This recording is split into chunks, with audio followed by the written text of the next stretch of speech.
So, welcome everyone, welcome both to our weekend retreat um, organized by Ajahn Brahm Society Sri Lanka. So, now it's the time to listen to some Dhamma. So, let's begin I'll begin my days now with paying respects to Lord Buddha. Lord Buddha. Namo tassa bhagavato arahato samma sambuddhassa. Namo tassa bhagavato arahato samma sambuddhassa. Namo tassa bhagavato arahato samma sambuddhassa. So, for today's Dhamma talk, I thought I will talk about an important topic in Buddhism, Kamma, good old the doctrine of Kamma. Yet another revisit, something we already know, but if you look at the suttas, you look at the desana, what the early Buddhism talks about the Kamma, particularly the early Buddhism, where which I'm going to focus on, what it has to say about this doctrine of Kamma. So the term Kamma, this doctrine of Kamma, the karma in Sanskrit, so it predates Lord Buddha. So before even Lord Buddha, became enlightened. So the idea of karma, this doctrine of karma, was around at that time. They say this old philosophy called Sankhya Darshana, which sort of later on formed into Hindu tradition. Do talk about Kamma, not like in Buddhist term, not in a Buddhist form, but the term appears.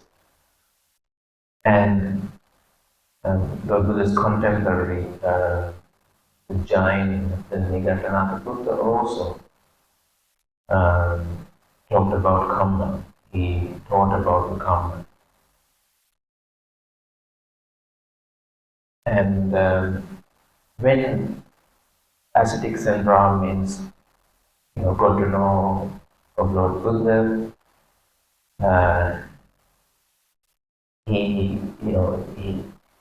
they would come to Lord Buddha and ask about, what's his doctrine and what he teaches.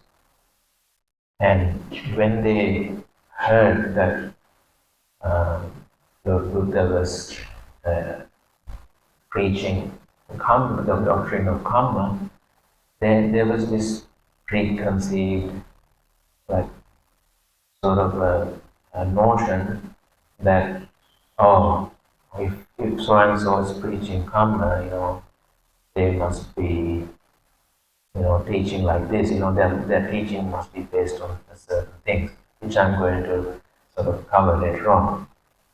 Because the idea of Kamma was around, and there was a certain idea of the Kamma. If someone is talking about Kamma, so they are talking about this, which is in action.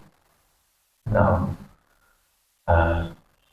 when we hear the term Kamma, then this idea of destiny also comes. People might think that I have done these Kamma beforehand, so therefore the life, the things happening in my life, it's just a destiny, it's something unfolding, which I'm not in control. So that's one of the implications of the Kamma. But Lord Buddha had a different sort of take on this Kamma doctrine, which he explains these ascetics and Brahmins. So before we get to that, what we see now, Lord Buddha explains what's the right view. Uh, the fundamental, the most fundamental kind of right view has this idea that one believes in one's actions have consequences. The idea of Kamma Vipaka is very important as a Buddhist. If you possess right view, that means you believe in Kamma and the Vipaka.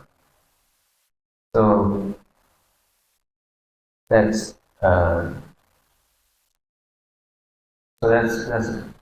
one of these key ideas in the right view. The right view later on develops into more sort of Four Noble Truths sort of an idea also. In Mahachakkara Sutta, you see the right view is categorized into two. There is this Laukiya Sammaditya, and there is this Lokottara Sammaditya. Those are the two terms we see in that sutta. That those two terms actually only appears in that sutta. You can't find these two terms in other places in the Sutta Pitaka. And later on in the Abhidhamma Pitaka also you see that, but but although these two terms are rather peculiar to the Sutta Pitaka, you see the idea behind it, that this fundamental right view, there's this basic right view, which traditionally called as Kamma Sakata Samadhi. Kamma Sakata means the Kamma is the Kamma, the Sakata means it is mine. The Kamma belongs to oneself. Kamma Sakata. So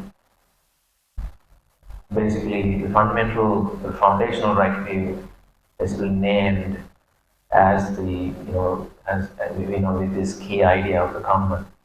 And then there is this transcendental right view, or the Lokottara Samadhi, which you see defined in the suttas as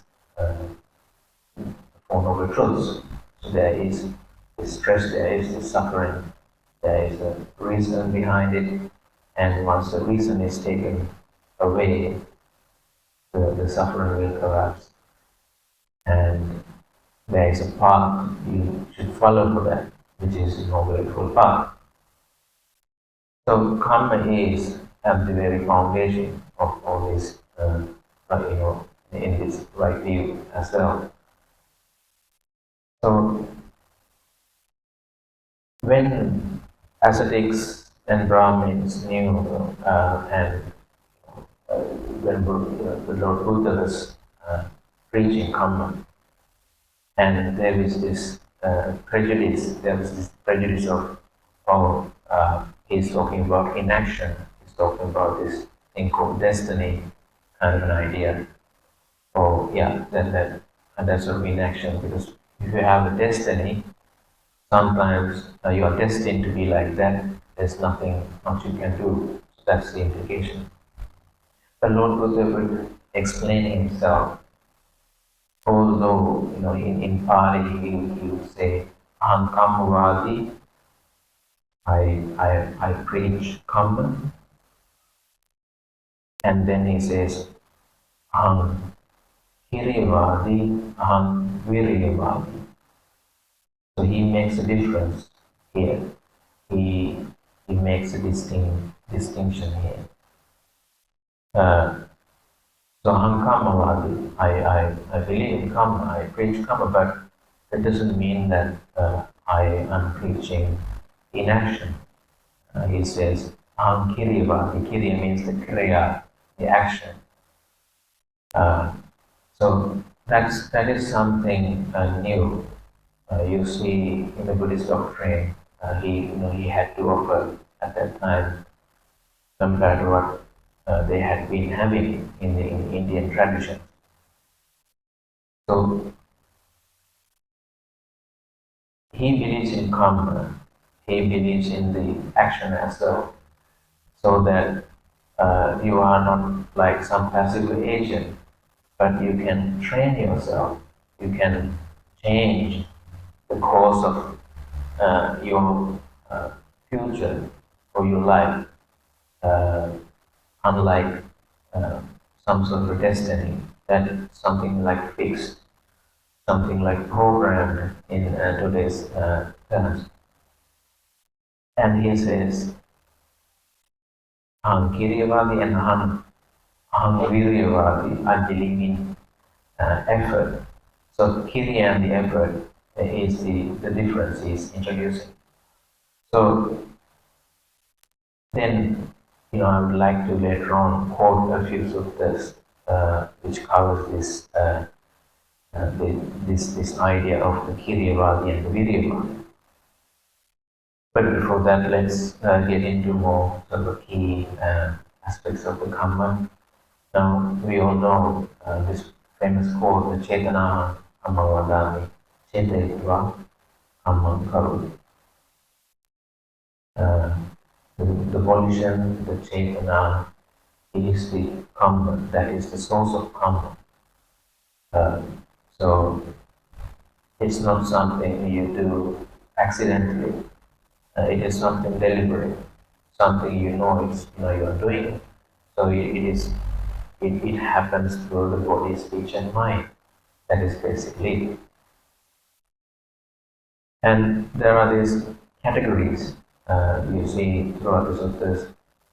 Uh, One category is that there are these karmas you experience, the vipakas are experienced um, right, right in this moment, in this life, here and now, which we call the Dhamma, which is very a common term. People use this term sometimes. Uh, so the Dhamma, you get the feeling you have a Vedaniya that Kamma, right here, right now. And there is this Upajaniya Kamma, which is that maybe it is not right now, but later on the Vipaka will come in this life, but later on in this life. And there is this Aparapariya Kamma, which means that uh, the Kamma come to fruition in next life. So how these things uh, will come to a fruition is not certain. So when you look at the Lord Buddha's teachings, you see, according to your actions, your effort, these things will change. Certain things will come to a fruit, bear a fruit in this moment. So certain things, uh, instead of you, you are certain things might come to fruition next life because of your actions. It will come uh, come into play in this very life, and you are sort of wearing them out kind of thing. So it all depends on how you are going to deal with these things. How you practice. So that is the important idea of this Kiryavadi and Viryavadi. The Lord Buddhist, he believed in the action and the effort. So, and there is this another categorization which is more obvious, that there is this a black karma or the dark karma, which gives results to black results or the dark results, the karma, the Pali term is the dark things you do, it leads to darker sort of results. Uh, the, the white or the good deeds you do leads to a white sort of a result. And there are karmas that the mix of the black and the white, the dark and the light, which leads to results of the, again, like a mix of the black and white. That's of it. And there's this fourth category, which is interesting. Prabhupada says there are these karmas which leads to ending of the karma. So this fourth category is a very special kind of a karma which leads to ending the karma. And he says that is the Noble Eightfold Path. The developing Noble Eightfold Path is a special kind of a karma. And in other contexts, also Lord Buddha says, where the karma ceases, when you practice the Noble Eightfold Path, he says, the company road is the Noble Eightfold Path, he says. So, and you see, now we have this, we were born as human. Now this this body, these six faculties, the eyes and the ears and the tongue, all these faculties are, Lord Buddha says, they're all common, and they are here because we aspire to them, we wanted to have them, so here we are, once again born as a human. So these are results of an old karma, Lord Buddha says. And there are the new karmas, which are the karmas we do. With our volition, we do karmas, which will lead to another rebirth, another sort of a bhava. So, and so that's yet another sort of a classification of the karma, the old and the new karma. And there is this idea of all the feelings, all the dukkha or the sukha vedana we feel, they are due to karma. Sometimes we tend to think that these things are there because of some sort of karma. Lord Buddha says, what he says in the sutta suggests that there is a truth behind it. It's most likely that it can be a karma, which gave this result. But it doesn't have to be, Lord Buddha says. He says that all the feelings, all the vedana, the term he uses, all the vedana the being's experience is not due to karma, Lord Buddha says, in one sutta. So there is this, I would like to read out a certain sutta which explains this idea of not all Vedana due to the karma we have done. So let me visit that sutta. So this is from Samyutta Nikaya. So this is the 36th Samyutta, which is the Vedana Samyutta. It's about the feelings. Vedana Samyutta, 21st Sutta, Tusivaka. So the sutta goes like this. On one occasion, the Blessed One was dwelling at Rajagaha in the bamboo grove, the squirrel sanctuary. Then the wanderer Molly Sivaka approached the Blessed One and exchanged greetings with him.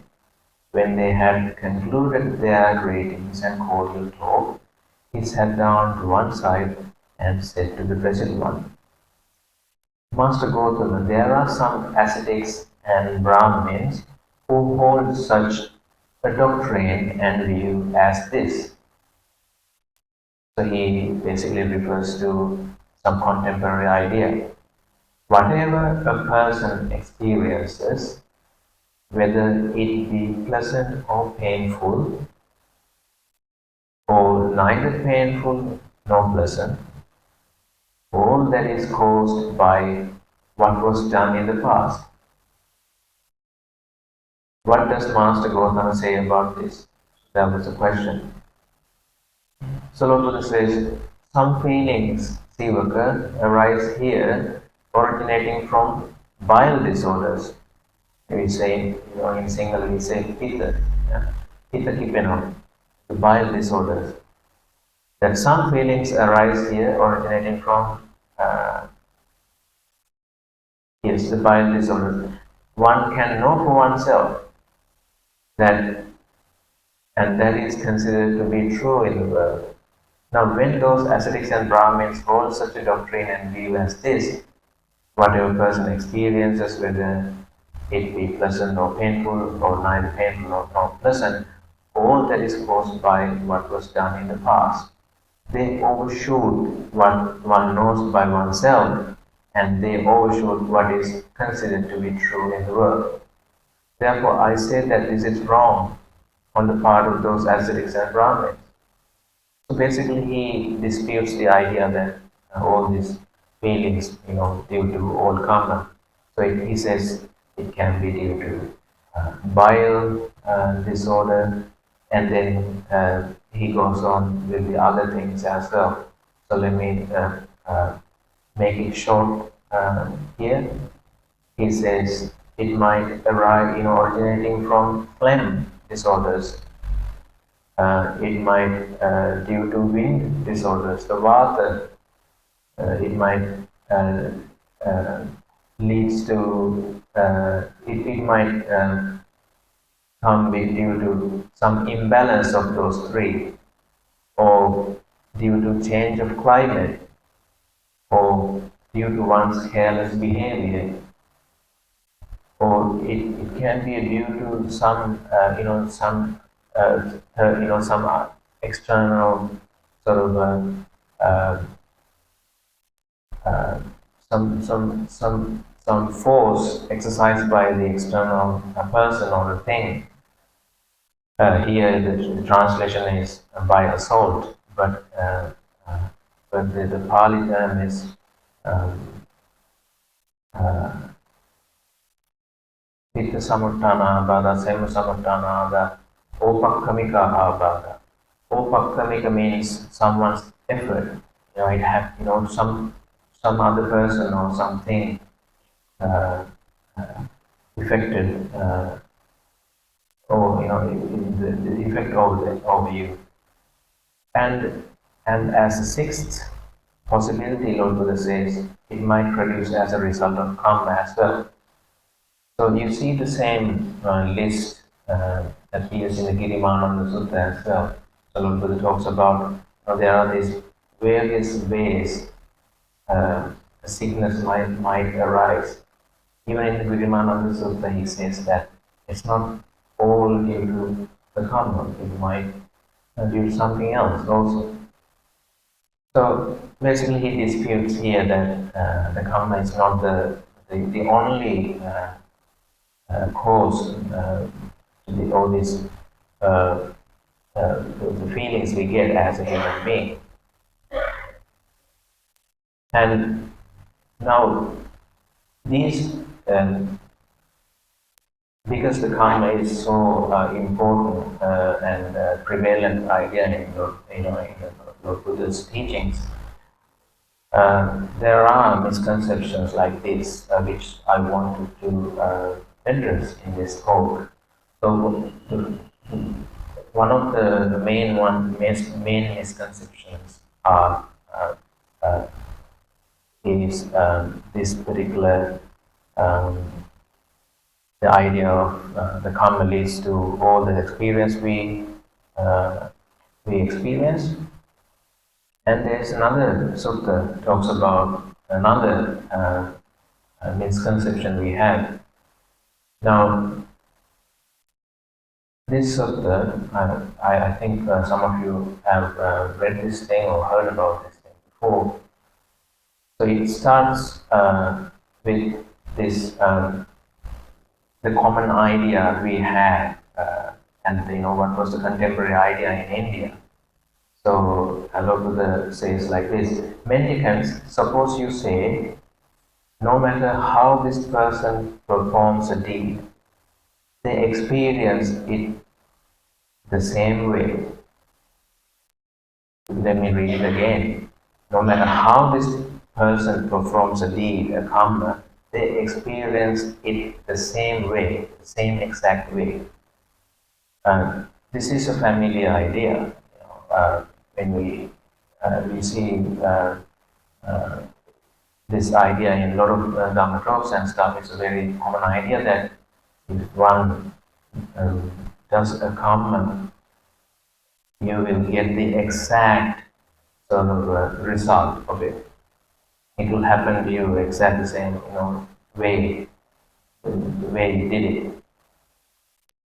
But Lord Buddha actually, he's addressing this idea in the sutta. So after, then he says, this being so, the spiritual life could not be lived, and there would be no chance of making a complete end of suffering. So he says, you know, if we are supposed to experience these karmas we have done in the exact way, there's no point of living a brahmacharya or practicing towards nibbana, because there are a lot of karma we have done in samsara, and you are bound to reap the results of those karmas anyway. So why bother? Exit in the samsara because there's no hope. According to that doctrine, according to that common belief. And then he comes to what he has to say, with his amendment to that idea. So this this idea, he just mentioned, it is something Nigantanatha Buddha would preach, at that time. And the one we are going to listen to next is the Buddha's idea about it. And you wonder actually, what we've been thinking about this karma, after all, it is preached by the Nigantanatha Buddha rather than the Lord Buddha. So anyway, let's see actually what the Lord Buddha is saying here. Suppose you say, no, he's revisiting that phrase once again. Suppose you say, no matter how this person performs a deed, they experience the result as it should be experienced. The first phrase was, they experience it the same way. And Lord Buddha says here that the result, they experience the result of it. So what's the difference? It's not. So if you look at the Pali, actually my teacher Bhante showed to me for the first time. So we were going through this sutta, and he pointed out actually this first passage and the second passage, there is a key difference. The first passage says, basically what it says here, whatever you do, the karma you do, you get the exact same thing. And in the second passage, there is a difference. The whole Pali passage repeats in the second time, for the second time, but there's a key difference, which is the word vipaka. So you see, the idea Lord Buddha wanted to contribute to this already known knowledge of Kamma is that it's not, there's this key idea of vipaka,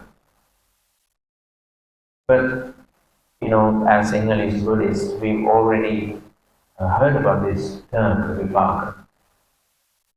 But the word vipaka we know doesn't have that weight to it, what actually Lord Buddha wanted us to know. Somehow that idea, got lost. Okay, what does this word mean, vipaka? The paka means something cooked. It's past participle of the word pachati, which is cooking or ripening, So paka means that it's not something, it's not like one to one, sort of, this leads to this sort of a relationship. The paka, this ripening suggests that you will get a result out of your action, and that result also depends on other factors also. It's a ripening. Now, when if you look at this analogy of cooking something, now if we ask, from people actually who cooks daily, and if you ask, can you cook a certain dish in exactly the same way every day? And the usual answer is no, because the result depends on the type of fire you use, the utensils you use, the quality of ingredients you use, and how much how long you kept it on the stove. Sometimes whether you stirred it or not. So there are so many factors come together to get to this final result. So that's the idea of vipaka. So it's not one to one. If you did this, so the exact this happened to you, happening to you. It's not like that. This you did this, but depending on the later sort of factors and other causes and conditions, it will bear a fruit. It will ripen, something like that. So there's a world of difference here. So Lord Buddha basically going to explain actually what he meant here. So he is giving some examples here. Take the case of a person who does a trivial bad deed. A person does a trivial bad deed, but it lands them in hell. It's a small thing, but that might lead to a hellish rebirth. Meanwhile, another person does the same trivial bad deed, but experiences it in this life without even a bit left over, let alone a lot. So Lord Buddha says that he sees these two cases sometimes, that two different people, they have done exactly the same sort of thing, a minor bad deed. One, that deed will lead to hell rebirth for one person, but for another person, it's not the case. That's what he sees. And then he explains why is it, what's the reason behind this phenomenon of two different people get two different results by doing this exactly the same karma. And he says, What kind of person does a trivial bad deed, but it lands them in hell? A person who hasn't developed their physical endurance, ethics, which is sila, the mind or wisdom. They are small-minded and mean-spirited, living in suffering. That kind of person does a trivial bad deed, but it lands them in hell. I think the idea is clear. A person who doesn't keep seal, if a person doesn't have good standard, he or she does a small bad deed that might lead, he or she to a hell realm. And Lokuta says, okay, the other case, what kind of a person does the same trivial bad deed but experiences it in this life without even a bit left over, let alone a lot? So the second person who doesn't get a hellish rebirth or anything, but he or she manages to wear that the result of that karma in this very life. So who is that person? A person who has developed their physical endurance, ethics, mind and wisdom. They are not small-minded but are big-hearted, meditating on the immeasurables, which is basically jhana and the Ceto. What kind of person does the same trivial bad, or that kind of a person who that kind of person does the same trivial bad deed but experiences in in this life without even a bit left over, not to speak of a lot. So you see, depending on the person's virtues, the fruition of the karma also differs. So that's the key idea of this aham kammavadi, but aham kiryavadi, aham viryavadi. So to the believes in the action and the effort as well. It's not just karma in the picture. Now he goes further and explains it it more with a simile. Suppose a person was to drop a lump of salt into a mug of water. What do you think, mendicants? Would that mug of water become salty and undrinkable? You put a lump of salt into the cup of water. And the monks they reply, yes, sir. Why is that, Lord Buddha asked. Because there is only a little water in that bowl.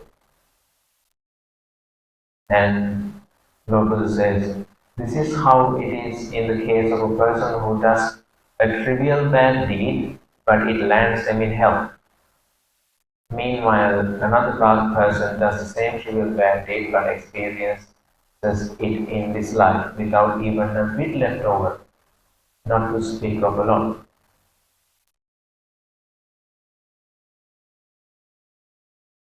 And then, actually, I missed the second part of it. And then the second part of the simile is: suppose a person was to drop a lump of salt into the Ganges River, the Ganga Nadi. What do you think, mendicants? Would the Ganges River become salty and undrinkable? No, sir. Why is that? Because the Ganges River is a vast mass of water. This is how it is in the case of a person who does a trivial bad deed, but it lands them in hell. Meanwhile, another person does the same trivial bad deed, but experiences it in this life without even a bit left over. So you see, uh, in the second case, a big body of water, that the same lump of salt doesn't affect the quality of the water. So basically, if I sort of uh, say, follow along the simile, if we can uh, increase our body of water so to speak. These salty karmas, these things that you can dilute. So that's why we practice. That's why we give dana, we keep sila, and we do meditation. So you can dilute your past or karma and make it like, make it go away basically. It'll come dilate and die down.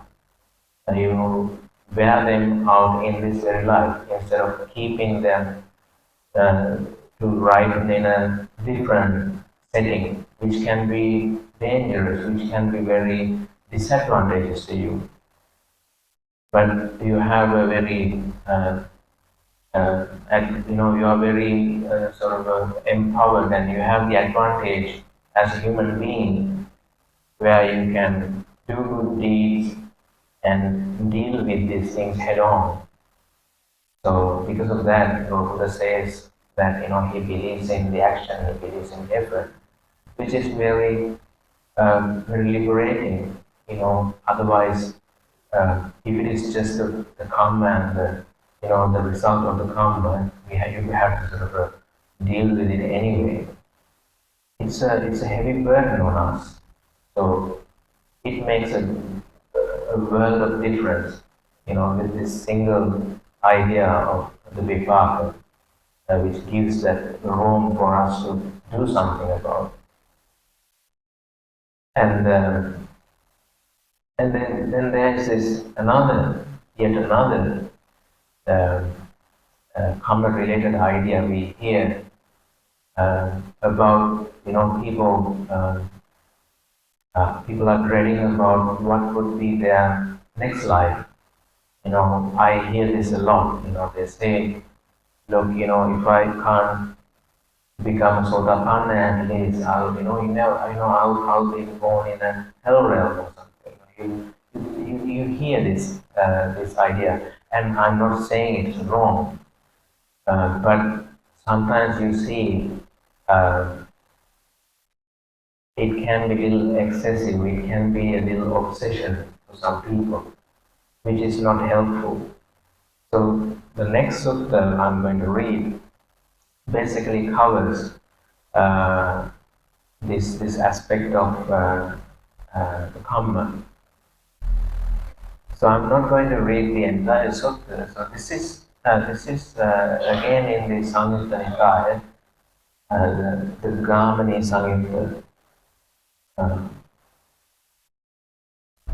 So the sutta talks about, the first part of the sutta talks about what the Nigadhanatha Buddha preaches, and Lord Buddha basically refutes those sort of wrong ideas, and then to reinforce uh, into his answer, then he gets into this important part actually, which we are going to sort of uh, discuss today. So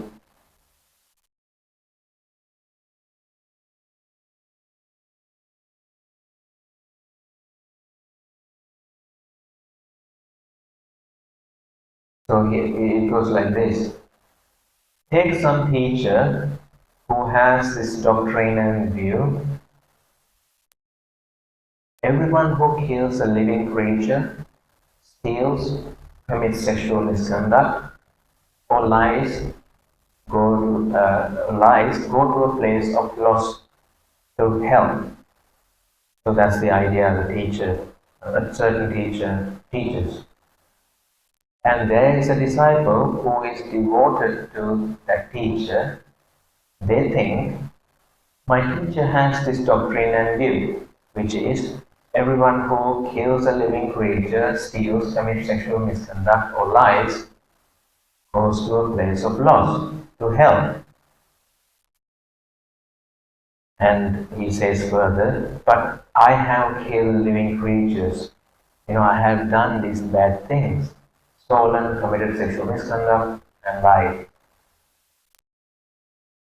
And Lord Buddha says, So they think like that, I have done the same things. So and so this teacher says this, and I have already, I too have done these things. And Lord Buddha says, because of that thinking, they get this view, which is, I too am going to a place of loss, to hell. So they get this view. Because the teacher said so, and I also done these things. Therefore, I'm doomed. I will also go to hell. Lord Buddha says, unless they give up that speech and that thought and let go of that view, they will be cast down to hell because of that your own thinking. Um, you heard this story Ajahn Brahm says in his book, Opening the Door of Your Heart, about the fear. It is, I think, from some, television drama, some kung fu drama, I guess. So the story goes like this: there is this monk, a novice monk, a junior monk, and there's this teacher in that story, and there's a lesson to be learned about the fear. So there's this training, not in a Theravada Buddhist sort of context, but some other something happening in China maybe. I'm sure you sort of heard this story or seen that thing. So the idea is that there is this a pond with hot sort of a liquid or acidic sort of a very sort of hazardous sort of a stuff in it, and there is some sort of a plant like a bridge, like an Edan, without any support. There's no handrails or anything. So this junior monk is supposed to, to walk across this pond without, of course, getting sort of falling into the pond. And you see in the water down below, there's these skeletons and stuff. It suggests that there were other people also tried this and failed and they died. So it's sort of a very fearsome idea. But the teacher pushes him to do that. So he basically tries. He kind of got onto that bridge, and then tried to sort of walk, and then he sees these things, and the fear comes, and he falls. And then the teacher sort of laughs at him. He thought that he would be burned and he would die, but eventually it's not that sort of dangerous sort of water. It's just a feature to sort of deceive you. And the teacher says, you know why you fell? You fell because of your fear. So there is sometimes this effect. Now the fear is useful. Fear prepares us for any adversities we are experiencing in the future. But too much of it doesn't help sometimes. People get paranoid, and basically you see even in the animal world, in the animal realm, sometimes when these creatures get so much fearful, they basically run into the danger, without, thinking about it. The fear supposed to, make them go away from the danger, but because of it, they are so much sort of engulfed in that fear, they run into the danger. They're so confused because of the fear. Like these self-fulfilling prophecies, as they say. You are fear, you have a fear of certain thing, and eventually because of that obsession, basically walk into the same thing. So Lord Buddha says that it is valid with the karma, the fear of karma vipaka also, which we need to be careful. So that is something. So basically, that's the wrong way of thinking. Unfortunately, Lord Buddha covers actually what should we be really thinking about. How should we correctly address this problem, or how to understand Lord Buddha's teaching. So the second passage goes like this. But consider when a realized one arrives in the world, it is Tathagata, perfected, a fully awakened Buddha, accomplished in knowledge and conduct, holy knower of the world, supreme guide for those who wish to train, teacher of the gods and humans, awakened, blessed. This, all the Navaguna of the Lord Buddha. In many ways, he criticizes and denounces killing living creatures, saying, "Stop killing living creatures." He criticizes and denounces stealing, saying like that, and saying, "Stop sort of stealing." And the list goes on like that. He says, "Stop sexual misconduct, stop lying." And and there is a disciple who is devoted to that teacher, then they reflect. So the same case comes again. In many ways, the Buddha criticizes and denounces killing living creatures, saying, stop killing living creatures. But I have killed living creatures to a certain extent. That's not right. It's not good. And I feel remorseful because of it. But I can't undo what I have done. Reflecting like this, Prabhupada says now, reflecting like this, they give up killing living creatures, and in future they don't kill living creatures. That's how to give up this bad deed and get past it.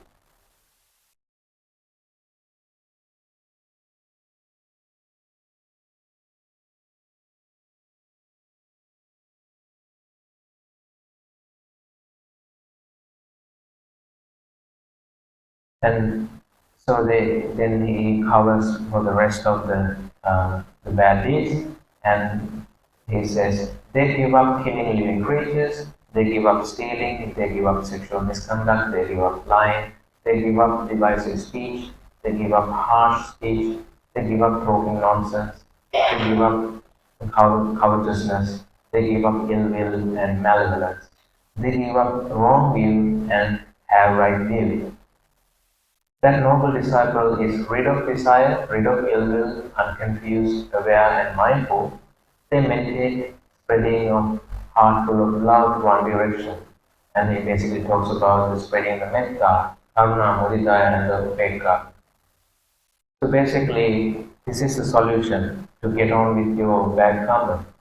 So Lord Buddha says that instead of worrying and thinking that I will be destined to these things because the teacher said so. What he said basically, if I repeat once again, maybe it wouldn't harm, right? So basically, so Lord Buddha says that don't do these things. You will end up in a difficult situation, and what he or she should think that, but I have killed living creatures to a certain extent. That is not right. It's not good, and I feel remorseful about it. But I can't undo what I have done. Reflecting like this, they give up killing living creatures, and in future they don't kill living creatures. That's how to give up this bad deed and get past it. That's how you wear away that bad deed. So that sort of this is a different way of thinking. So that which is very important to pay attention to. and not just uh, avoiding bad deeds, and you go on and develop metta, karma, and upekka. Basically, you meditate, you develop good qualities, so the bad deeds will go away. So you add more water to your body, your body of that according to that simile, which will dilute any bad deeds you have. So um, so I would like to offer these points regarding uh, this key doctrine of Kamma. Uh, Now, if I add a little sort of like a final touch to it, now when we meditate and when we go about and live our lives, in a, in a daily situation, so we tend to get, we get these memories, we experience certain things. It can be a bodily pain or a mental sort of pain, especially when you are not sort of distracted by some other work. You are uh, basically sitting, in a meditation, or living alone. You are having a moment for yourself.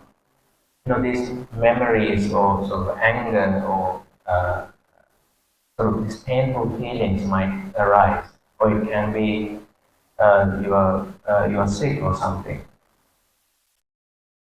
So it may be due to a past karma, it may not due to past karma, but mostly these memories, I would say that it is due to past karma, because this incident in your memory happened before, and these things occur again and again. The guilt comes again and again, but some other pain comes. So um, how can we possibly deal with these things? Now, usually what people do, that we tend to cover the dukkha vedana, the painful feeling, with the pleasurable feeling. So Buddha says that's the only alternative for people who doesn't know, who don't know Dhamma. But people who practice Dhamma, who practice meditation, that's an alternative, because you may cover that pain with a pleasurable feeling, but you haven't quite addressed that issue. Because of that, it will come again. There, at some point, you need to deal with this thing. Because as a human being, as a practitioner, as a person who knows Dhamma, you are in a very advantageous situation to deal with these things. So, what he just said basically, deal with these things head on. You meet the army halfway. Instead of you allow all the army come to your city and destroy the city. So you see a danger coming your way. Yeah, the best thing is that you deal with these things head on. So it doesn't do more and more damage to you. So patient endurance is the first. That's a foremost tool to this.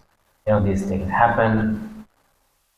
You exercise your endurance, and you can. It's not just that. That you have the wisdom. You know these things. How these things work. Now, Ajahn Brahm talks about this a lot. These emotions, these difficult feelings come. You let these things be.